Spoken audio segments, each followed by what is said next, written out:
Bienvenue à tous, merci de rester sur CamNews 24. Sénatorial 2013 et demain les résultats. La Cour suprême, siégeant comme Conseil constitutionnel, a examiné et vidé les 100 recours introduits par l'UDC et l'UNDP en annulation partielle du scrutin dans certaines circonscriptions électorales.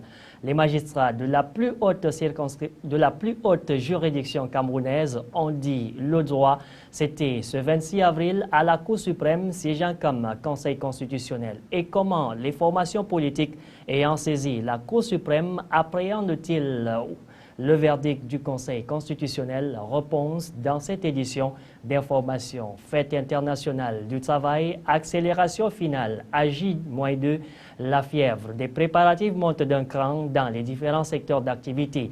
En outre, flocage, distribution de polos, t-shirts, pagnes et autres accessoires, tout y passe. Cependant, dans le soleil levant, les tables risquent d'être peu garnies pour cette 127e édition de la Fête internationale du travailleur. On fait le point dans ce journal. Et puis au sport, Universiade 2013, l'Institut national de la jeunesse et des sports de Yaoundé, implacable, l'INJS, rentre avec dans ses valises 38 médailles, dont 20 en or, 8 en argent et 10 en bronze. L'Université de Yaoundé 1 talonne donc l'INJS avec 12 métaux en or, 12 en argent et 10 en bronze.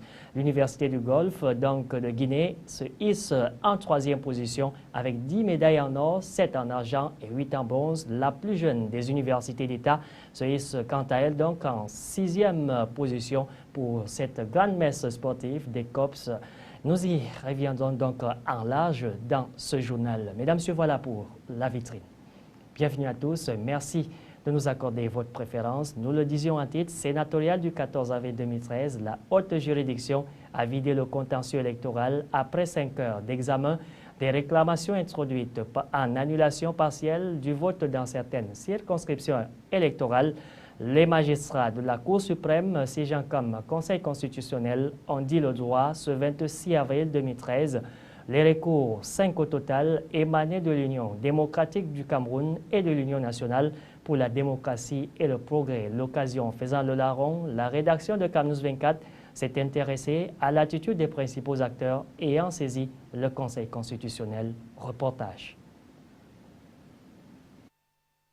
Dans les Grassfields de l'Ouest, la réclamation de l'Union démocratique du Cameroun s'attaquait à la consigne de vote du Rassemblement démocratique du peuple camerounais en faveur du Social Democratic Front. Autrement dit, l'UDC de Adamou Ndamdjoya intente un procès contre les propos du secrétaire à la communication du comité central du RDPC, le professeur Jacques Famdongo, propos que l'Union démocratique du Cameroun trouve discriminatoires et injurieux. Le Conseil constitutionnel a donc jugé irrécevable cette réclamation, d'où le grincement de dents côté UDC. Vous comprenez que la Cour a refusé d'examiner quant au fond. À partir du moment où on la déclare irrecevable, ça dit que tout examen quant au fond n'est plus possible. Ce n'est pas parce que des éléments versés au dossier ne sont pas pertinents. Est-ce que vous me comprenez? Quand on dit qu'un recours est irrecevable, ça veut dire qu'on refuse de l'examiner quant au fond. En outre, les pratiques de corruption et autres irrégularités intentées par le parti de Bello Bouba Maïgari ont été jugées recevables sur la forme, mais évacuées faute de preuves, décision que ne semble pas approuver l'UNDP. Bien plus, l'Union nationale pour la démocratie et le progrès dit prendre acte de la décision de la haute juridiction camerounaise et promet des victoires éclatantes lors des échéances à venir. Même si nous n'approuvons pas la décision de rejet de notre recours, nous respectons ce rejet parce qu'il émane de l'autorité habilitée, le Conseil constitutionnel. Donc dans un état de droit, on accepte la décision de justice, même si on la considère comme pas juste, mais nous l'acceptons.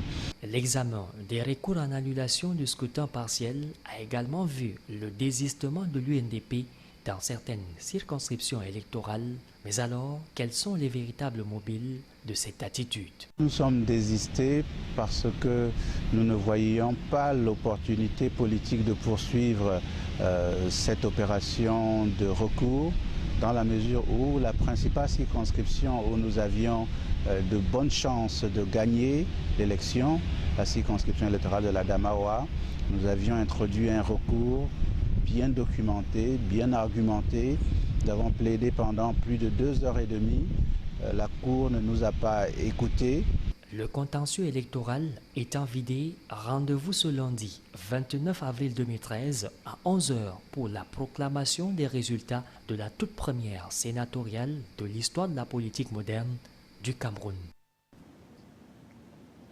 Restons dans le couloir institutionnel et intéressons-nous à présent à l'administration territoriale avec ses nouveaux hommes qui viennent d'être portés à la tête des arrondissements du Cameroun.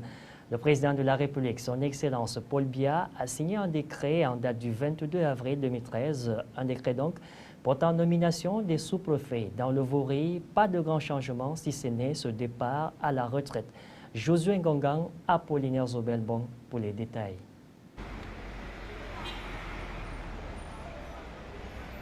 Le département du Vori sort presque heureux de ses nominations. 5 sur 6 de ses sous-préfets ont été maintenus au poste. Seul Jeannot Tamadio de l'arrondissement de Douala 5e est appelé à faire valoir ses droits à la retraite.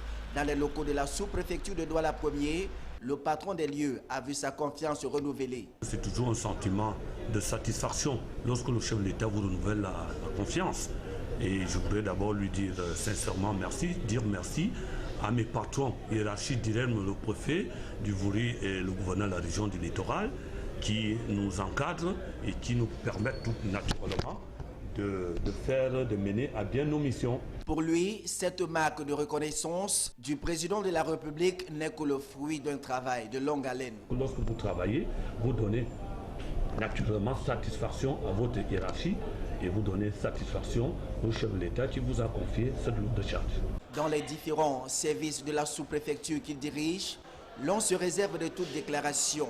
Mais l'expression faciale traduit la joie que vivent les employés de voir celui qui jusqu'ici reste leur patron maintenu au poste. Pour les années à venir, l'administrateur civil principal compte poursuivre son cheval de bataille. Il y a régulièrement des problèmes d'ordre public dans des grandes villes, vous savez, Douala, c'est une mégalopole déjà, on peut le dire, en Afrique. Et les problèmes de maintien de l'ordre nous interpellent au quotidien. À un jet de pierre de là, nous sommes dans les services du gouverneur de la région du littoral. Le chef de cabinet Jean-Jacques Nsang Ekondé a été nommé sous-préfet de Dizangué. Toute nomination est une distinction et donc source de joie. Dans le cas d'espèce, j'étais particulièrement heureux. Heureux d'abord parce qu'il s'agit du décret du chef de l'État, le premier posé sur la tête de ma modeste personne. Administrateur civil, il est sorti de l'École nationale de la magistrature en 2009. Pendant 2 ans, il a travaillé comme chef de service technique, chargé d'études et assistant à la cellule de suivi au ministère du Domaine et des Affaires foncières. Il est ensuite admis au cabinet du gouverneur de la région du littoral, où il exerce depuis près de 2 ans. Ses premiers pas dans l'administration civile ont été orientés par Justin Vondor, ex-préfet du Mungo, et Fayengo Francis, ex-gouverneur de la région du littoral. Si je peux justifier d'une bonne connaissance de la ville de Douala et certaines agglomérations, j'avoue que Dizangué reste encore un mythe. Je sais 2 ou 3 petites choses de la ville. Marié et père de 3 enfants, Jean-Jacques Nsang Ekondé prépare une thèse en droit privé à 34 ans. Aux ambiens donc, la valeur n'attend point le nombre d'années. Parlons donc de toute autre chose à présent. Dimanche noir pour les commerçants du marché Bopi de Douala. Un incendie vient de réduire en cendres plusieurs boutiques. Les flammes qui s'est réparties d'un court-circuit survenu lors du retour brusque de l'énergie électrique. Les pertes matérielles s'évaluent à hauteur de 10 millions de francs CFA. Nous y reviendrons sur cette information dans nos prochaines éditions. Et puis ouvrons à présent la page consacrée à la 127e Fête internationale du travailleur pour dire que c'est désormais le branle-bas dans les différents secteurs d'activité. À Douala, capitale économique, les différents secteurs d'activité donc, c'est le temps au flocage, distribution des t-shirts, pagnes et autres accessoires. Cependant, ce n'est pas la fête chez les sérigraphes. C'est du moins Le constat que fait Apollinaire Sobelmo. L'ambiance est presque morose dans quelques ateliers de sérigraphie visités ce 25 avril. Pas l'ombre d'un seul client. Seuls les maîtres des lieux s'activent à livrer dans les délais quelques commandes reçues. T-shirts, polos et casquettes sont plastifiés et bien rangés. D'autres, par contre, prennent encore quelques rayons de soleil. En ce qui concerne la fête du travail, vous-même vous le constatez que c'est vraiment un peu bizarre par rapport aux années passées.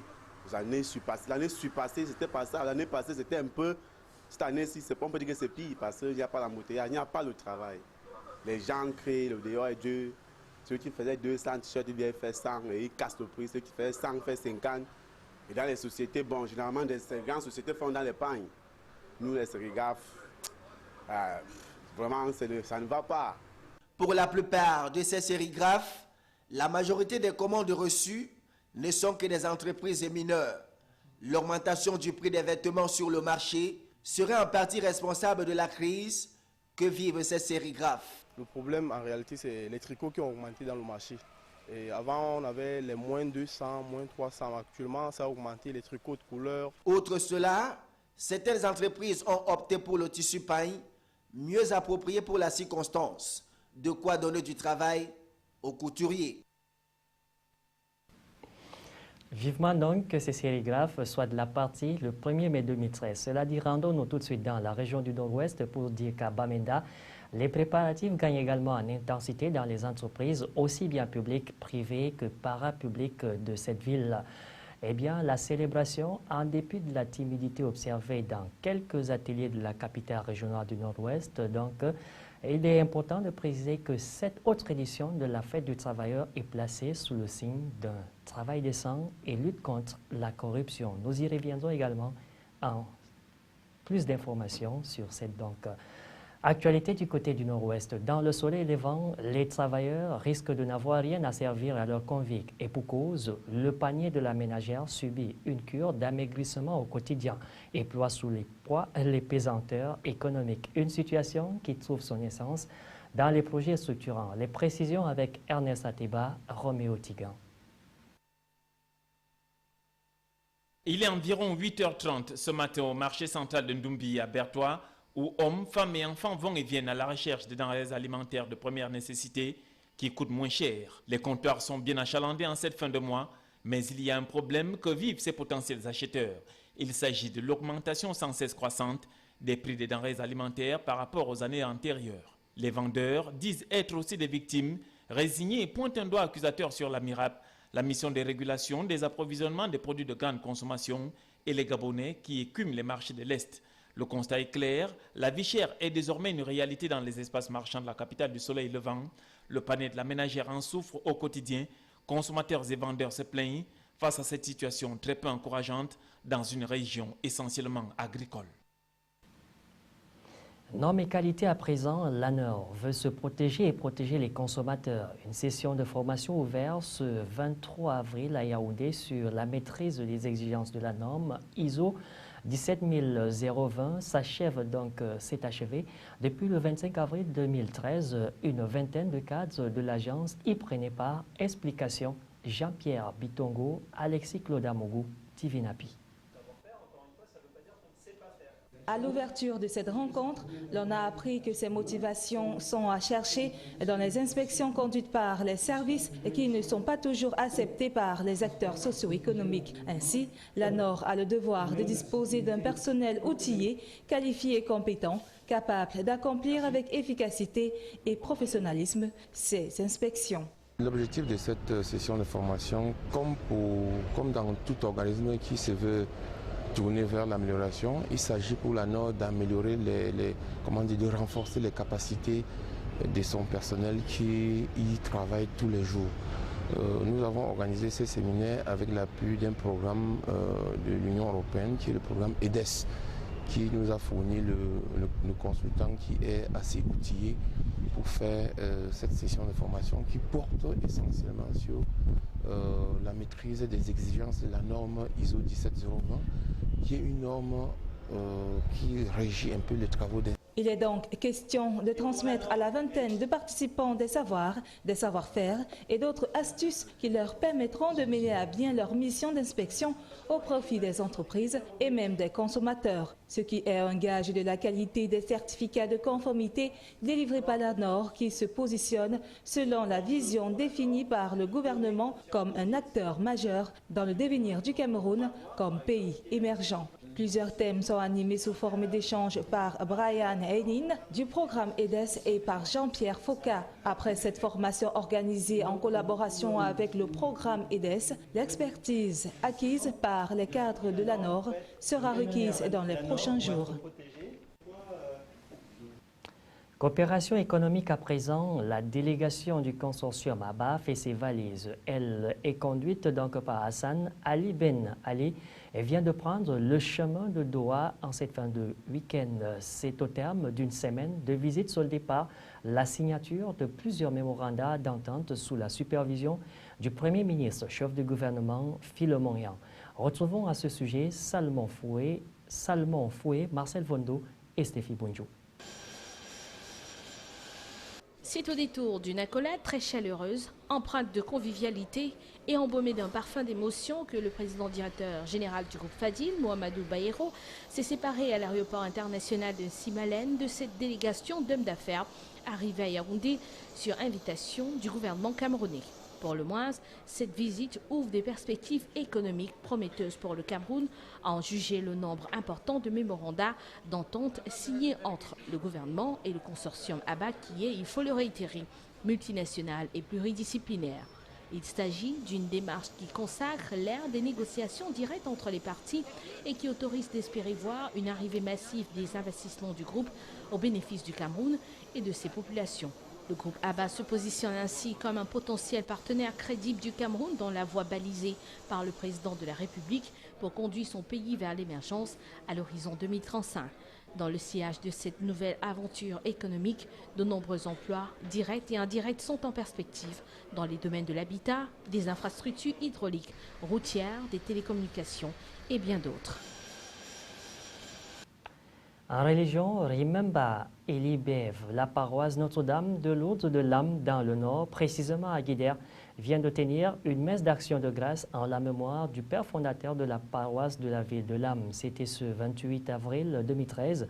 Il prenait part à cette messe d'action de grâce l'autorité administrative locale, traditionnelle et religieuse. Jusqu'à Ramad Bounier et Serge Tetka nous en disent plus. Des chansons et récits mémorables, la paroisse Notre-Dame de Lourdes de Lam a fait usage de toutes les commodités d'usage pour commémorer l'anniversaire du décès du fondateur de cette paroisse et lui rendre une fois encore un hommage digne et mérité du travail qu'il a abattu pour le développement de cette paroisse. Elibev, qui a passé 44 ans en pays guidard, « Pasteur, tu es parti, mais tu restes parmi nous ». Cette courte phrase que prononcent les fidèles résume l'émotion nostalgique que les chrétiens catholiques de Lam ont eu ce dimanche en mémoire du regretté père Elibev, décédé le 11 janvier 2000 à Paris, en France. Arrivé à Garoua il y a 67 ans et à Lam un an plus tard, ce berger a fait du Christ son cheval de bataille et à s'en tenir aux nombreux témoignages sur sa personne, il a su cultiver en ses ouailles la recherche perpétuelle de la spiritualité. Nous sommes très touchés, nous sommes très contents que nous fassions, n'est-ce pas, les funérailles de celui qui nous a aimés et que nous aimons toujours. Dans le domaine de l'agriculture, c'est Père Bev qui a appris aux habitants de Lam l'agriculture attelée avec les bœufs. Et aussi, le Père Bev a appris aux gens des techniques culturelles. En présidant cette messe de Requiem, le père Paulin Dewa et l'ensemble des pères, fils et filles de Lam, se sont réjouis d'avoir eu Elibev, qui était pour eux un don de la Providence.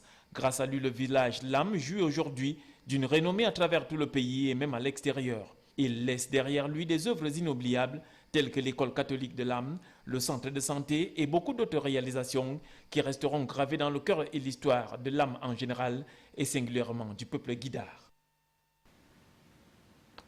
Voilà donc une information religieuse qui nous conduit tout de suite à la page étrangère de ce journal avec cette mouture que nous livre l'AFP. Au moins 2 morts et 14 blessés dans l'effondrement d'un immeuble à Reims. L'accident aurait pour origine une explosion de gaz selon la préfecture. Plus de 80 secouristes se sont rendus sur place. Fusillade à Rome devant le palais du gouvernement. Un homme a tiré plusieurs coups de feu vers des carabiniers dont plusieurs ont été blessés.